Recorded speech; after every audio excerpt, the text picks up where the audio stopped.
Bismillahirrahmanirrahim. Assalamualaikum warahmatullahi wabarakatuh. Hamdan wa syukran lillah, salatan wa salaman ala rasulillah, amma ba'du. Pada pertemuan kali ini kita akan membahas hal-hal yang terkait tentang penciptaan manusia. Nah, saya share screen dulu.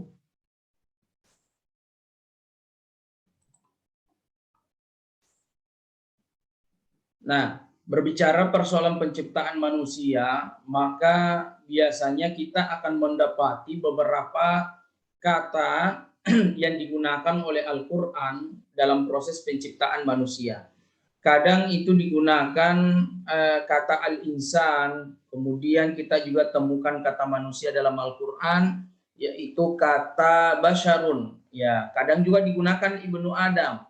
Ya, kadang juga digunakan istilah An-Nas. Ini saya kira sudah pernah kita jelaskan sebelumnya. Nah, jadi di dalam surah Al-Mu'minun ini dijelaskan bahwa walaqad khalaqnal insana min sulalatin min tin. Ya. Jadi kami telah menciptakan manusia ini apa istilahnya kita biasa artikan dari saripati ya. Ya, yang berasal dari tanah. Ya, tentu yang dimaksud dengan tin di sini adalah sebuah tanah yang tidak gersang, tapi yang mengandung unsur tanah. Ya. Kemudian summa ja'alnahu nutfatan fi qararin makin. Jadi setelah proses tahapan tersebut, kemudian kami jadikan saripati itu air mani yang disimpan dalam tempat yang kokoh. Nah, kemudian ada juga pendapat yang mengatakan ketika proses penciptaan manusia itu ya dari istilahnya dari saripati tanah itu hanya berlaku pada penciptaan manusia pertama, dengan kata lain yaitu Nabi Adam alaihissalam. Kemudian Siti Hawa atau pasangannya, nah itu diambil dari tulang rusuknya Nabi Adam. Jadi itu proses penciptaan manusia di pada awal ya atau permulaan. Nah, di ayat berikutnya kita akan mendapati bahwa prosesi penciptaan ini menjadikan bahwa air mani tersebut dijadikan segumpal darah. Nah, setelah segumpal darah kemudian berubah lagi menjadi segumpal daging, kemudian berubah lagi menjadi tulang belulang, kemudian setelah tulangnya ini, rangkanya ini terbentuk, maka dibungkuslah dengan daging.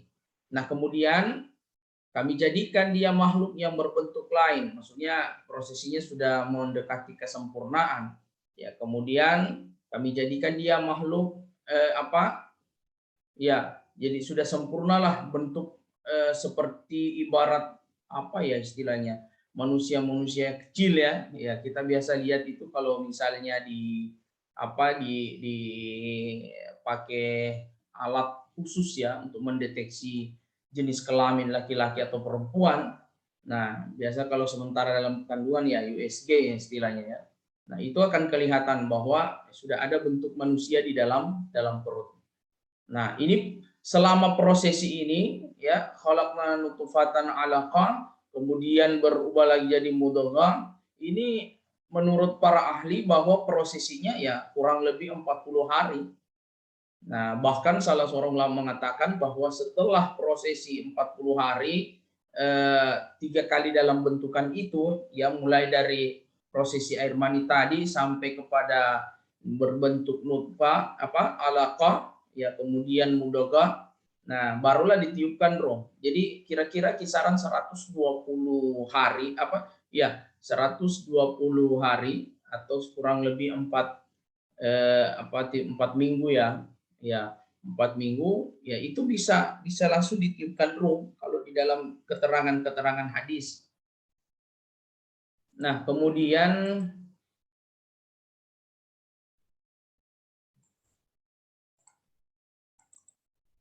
huwallazi khalaqakum min turabin min nutfah. Nah, dialah yang menciptakan kamu dari tanah. Nah, ini prosesi penciptaan manusia ini dari turab. ya dari tanah, ya kemudian dari setetes mani, sudah itu dari segumpal darah. Nah, kemudian dilahirkannya kamu seorang anak, kemudian kamu dibiarkan hidup supaya kamu sampai masa dewasa.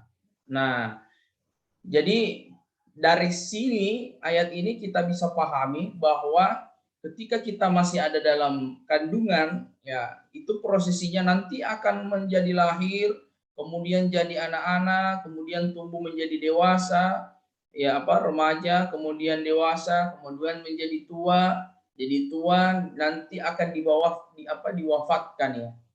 Nah, jadi ini adalah prosesi yang mesti kita pahami. Jadi siklus untuk dalam penciptaan manusia ya seperti itu.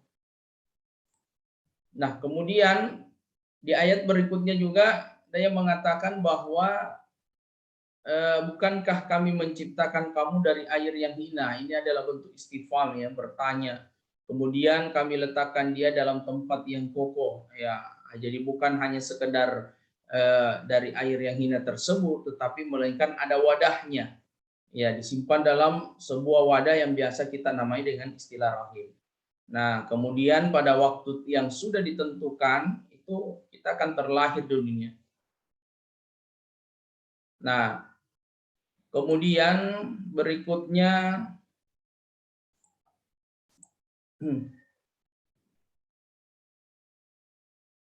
kita langsung lihat ya prosesi penciptaan manusia. Ya, kira-kira ilustrasinya seperti ini ya.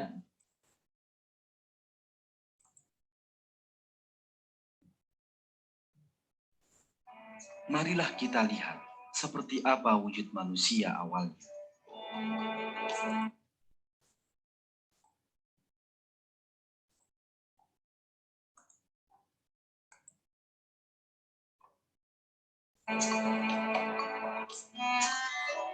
Sel tunggal dalam rahim ibu.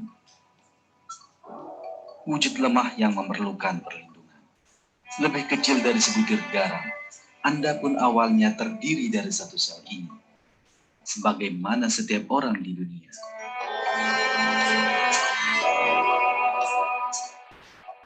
Lalu sel ini membelah dan menjadi dua sel. Keduanya membelah lagi dan menjadi 4. Kemudian 8, 16, dan seterusnya. Sel-sel ini terus membelah hingga terbentuk segumpal daging. Lalu gumpalan ini menjadi bentuk tertentu. Ia membentuk lengan, kaki, mata. Ia tumbuh 100 miliar kali lebih besar dari sel awal dan 6 miliar kali lebih berat.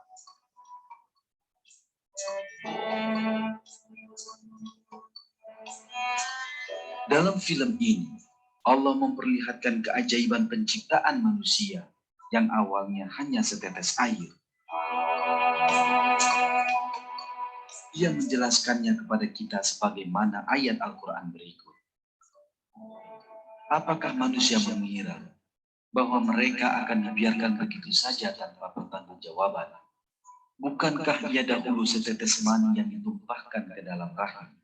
Kemudian mani itu menjadi segumpal darah. Lalu Allah menciptakannya dan menyempurnakannya. Lalu Allah menjadikan daripadanya sepasang lelaki dan perempuan.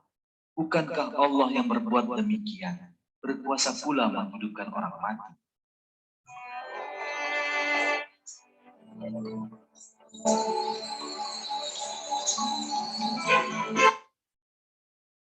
Nah, kita lihat video berikutnya ya.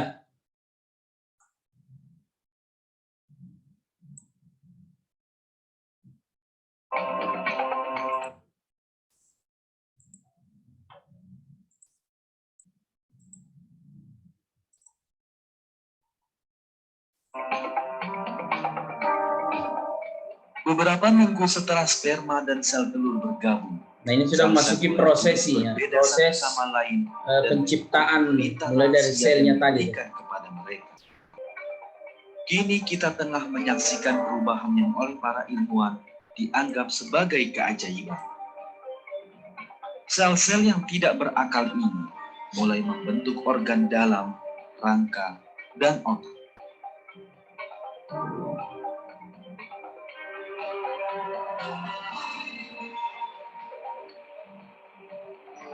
Sel-sel otak mulai terbentuk pada dua celah kecil ini. Anda sedang melihat gambar yang diambil menggunakan mikroskop elektron. Ini adalah tahap awal perkembangan otak.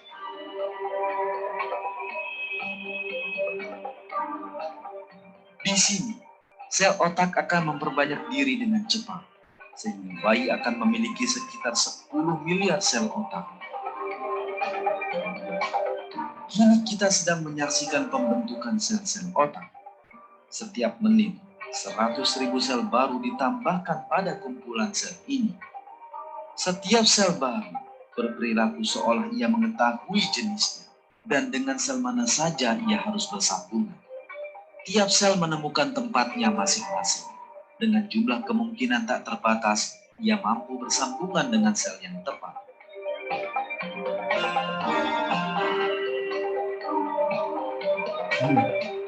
Terdapat 100 triliun sambungan dalam otak manusia.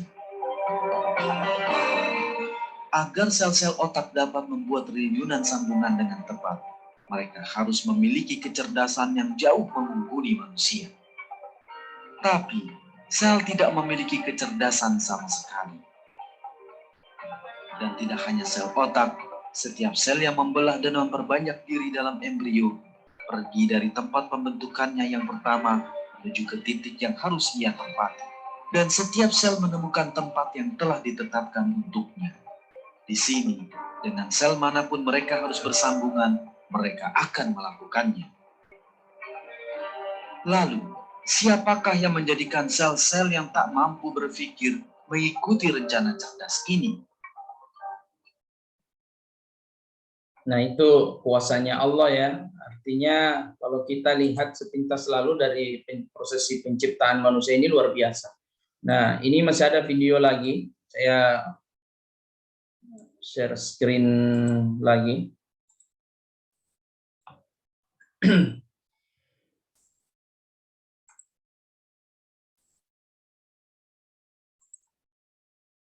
Pembentukan bayi dalam rahim ibu berlangsung tanpa henti.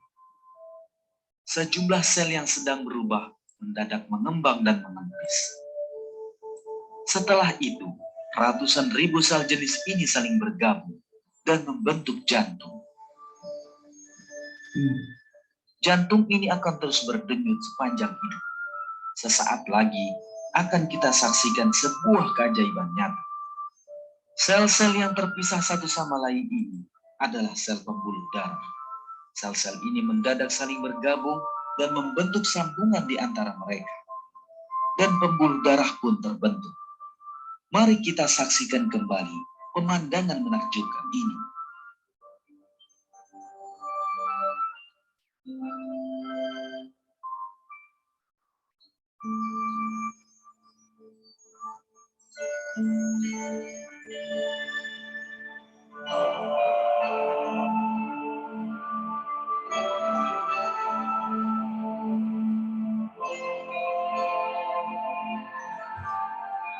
Bagaimana sel-sel tahu bahwa mereka harus membentuk pembuluh darah dan bagaimana mereka melakukannya? Ini termasuk pertanyaan yang belum terpecahkan oleh ilmu pengetahuan. Sel-sel pembuluh darah akhirnya membentuk perangkat pipa yang sempurna tanpa retakan atau kebocoran. Permukaan dalam pembuluh darah ini mulus bagaikan dibuat oleh tangan ahli. Pembuluh darah sempurna ini akan segera mengalirkan darah ke seluruh tubuh bayi. Jaringan pembuluh darah memiliki panjang lebih dari 40.000 km. Ini hampir menyamai keliling bumi.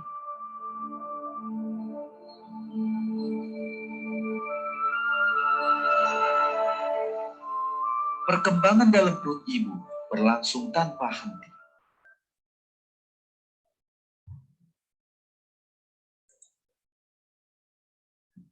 Nah, kita lihat video berikutnya, yang keempat ya.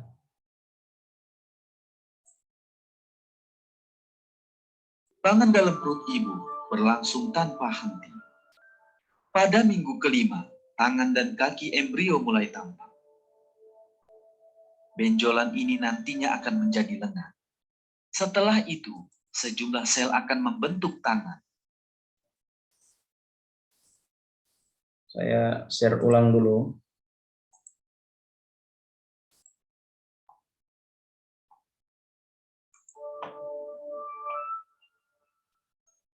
Namun, sebentar lagi, sebagian sel-sel ini akan mengejutkan Anda. Mereka melakukan bunuh diri massal.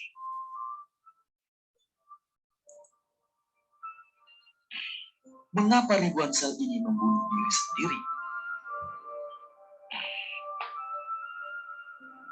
Kematian ini bertujuan sangat penting.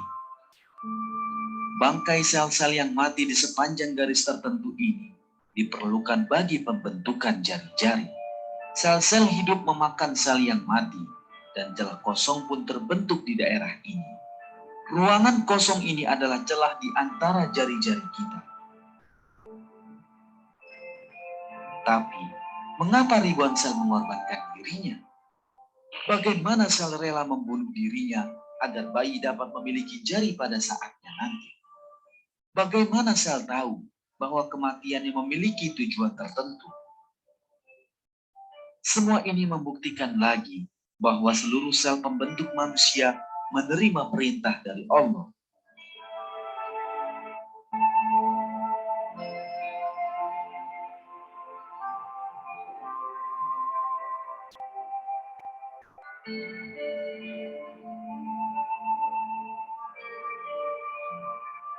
Pada tahap ini, sejumlah sel tengah membentuk kaki. Sel-sel ini tidak tahu bahwa embrio akan berjalan di dunia luar, tapi mereka tetap saja membuat kaki dan telapaknya untuk embrio.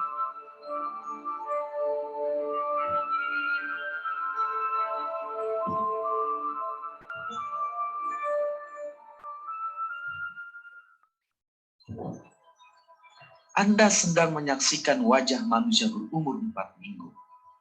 Pada tahap ini, 2 lubang terbentuk, masing-masing di satu sisi kepala embrio. Mungkin sulit dipercaya, tapi mata akan dibuat pada kedua lubang ini. Mata mulai terbentuk pada minggu ke-6.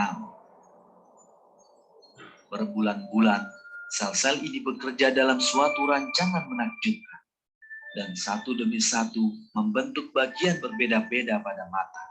Sebagian sel membentuk kornea, sebagian pupil, dan sebagian lagi membentuk lensa.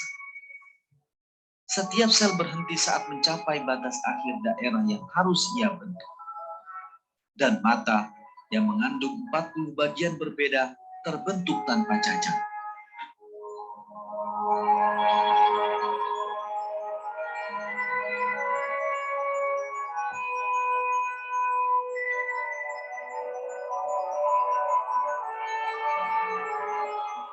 Dengan cara ini, mata yang diakui sebagai kamera paling sempurna di dunia tercipta dari ketiadaan dalam perut ibu.